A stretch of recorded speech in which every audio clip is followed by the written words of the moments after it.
Dans la suite des shiurim sur les aliments qui sont dangereux à la consommation. On va parler aujourd'hui de deux petits dossiers courts.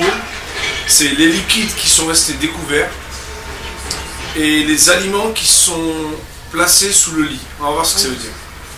Alors, les liquides découverts, il s'agit principalement de l'eau, du lait et du vin.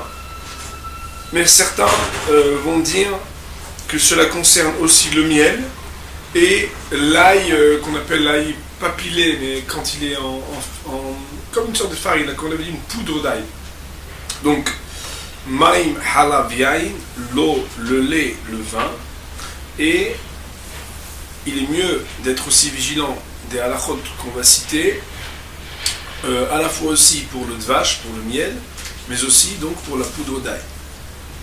Qu'est-ce qu'on doit faire attention? On doit faire attention que lorsqu'ils sont restés découverts dans un lieu qui est accessible aux serpents ou aux scorpions, attention, n'ayez pas peur, aux serpents ou aux scorpions, alors on n'a pas le droit, même si le laps de temps a été très court, juste que pour un serpent rapide, il puisse rentrer et sortir, déjà, on n'a pas le droit de les consommer.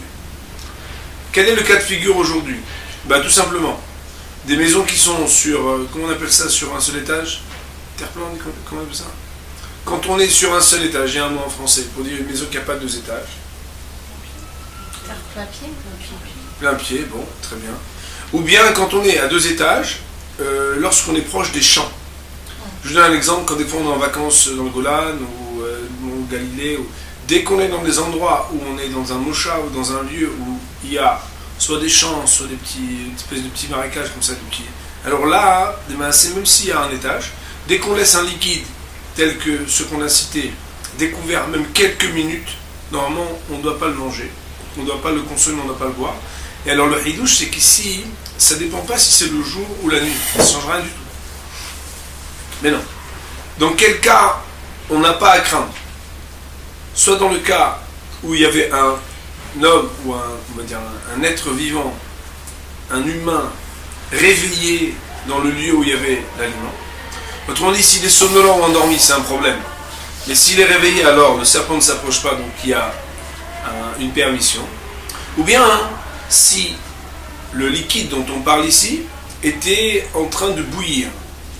Pas quand il était au début de l'ébullition, mais quand il était, c'est-à-dire quand il est au stade d'ébullition, pas seulement quand il est chaud, alors il n'y a pas de problème.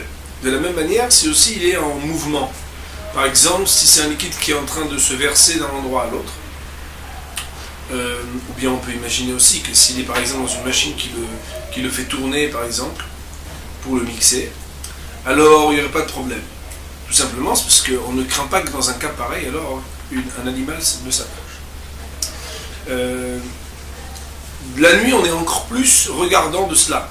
Ça veut dire que le jour, on fait attention, mais par exemple, lorsque par exemple on laisse une bouilloire fermée avec de l'eau dedans, à partir du moment, même si l'eau elle est froide, on se dit on va se faire un petit café tout à l'heure, on n'a pas de problème. Même là où, d'après la stricte loi, le jour, on est permissif parce que le massé c'est permis, puisque c'est fermé. La nuit, on est très mahmir. Ça veut dire que même là où il n'y a pas de crainte qu'il y ait des hachim et akravim, des serpents, des scorpions, toutes sortes de choses qui viennent dans cette eau, dans ce liquide, l'habitude a été prise d'être très regardant et de faire que tout liquide qui a été stagnant dans un ustensile qui n'est pas totalement hermétique, on verse, on jette et on remplit à nouveau. Pourquoi? Parce que c'était durant la nuit, et vous savez que la nuit a une emprise plus forte, puisque la raison n'est pas seulement de Nahashim et Akravim, elle a une emprise plus forte, des forces qui ne sont pas des forces positives. Du vin qui a été cuit, donc on appelle ça le Yain Memouchal, ou bien du vin qui a tourné, du vinaigre, il n'y aurait pas d'interdit Mishum Gilouï. C'est-à-dire qu'il n'y a pas d'interdit de le laisser, après l'avoir laissé, de le consommer. Bien entendu, on n'est pas en train de dire ici que c'est très bien de boire un vinaigre qui a passé toute la nuit découvert. Mais on est en train de dire que ici, la hawla elle est très grande ici. Parce que la rigueur elle fait que vous laissez 10 minutes ouvert, le vin, sans qu'il y ait personne dans une pièce et il y aurait eu un accès, on ne peut plus le boire. C'est quand même un grand problème. Lorsque les aliments sont placés dans un frigidaire, même s'ils sont ouverts, alors même si on avait vu pour d'autres halakhot que ça change rien, on avait vu, je ne sais pas si vous vous rappelez, pour les œufs qui ont été épluchés, l'oignon et l'ail, là il n'y aurait pas de problème par rapport à cette loi. C'est-à-dire que quand c'est dans un frigo ou quand c'est dans une armoire qui est fermée, il n'y aurait pas de problème même si l'aliment lui-même à l'intérieur est découvert. Qu'est-ce qui se passe quand on s'est trompé? On l'a laissé et maintenant on est embêté. Surtout si votre mari revient avec une bonne bouteille, un Château Margaux folie, puis vous êtes en vacances et puis vous rentrez 5 minutes et vous revenez. Et là, vous vous appelez Margot ou pas, et ben il va pas être très content. Qu'est-ce qui s'est passé avec mon Margot? Qu'est-ce que ça fait 10 minutes que 10 minutes vous avez. Oui mais chérie, parce que je voulais acheter comme ça on allait faire un kiff avec. On peut pas boire un vin aussi bon sans. Et alors tu l'as laissé tout seul. Tout seul alors, que tout seul. C'est pas un bébé. C'est pire qu'un bébé. Non, c'est pas pire qu'un bébé. Mais qu'est-ce qu'on fait? Alors les poskim me disent que Bediavad a posteriori, à partir du moment où il y a un F7, à partir du moment où il y a une perte qui est, on va dire, conséquente, on pourrait se permettre de le consommer.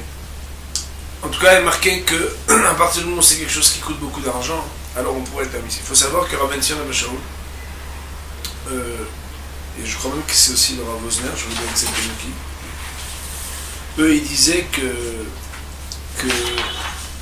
même si on perd beaucoup d'argent, il faudrait être mahmir. Et mieux vaut perdre cet argent que de prendre un quelconque risque.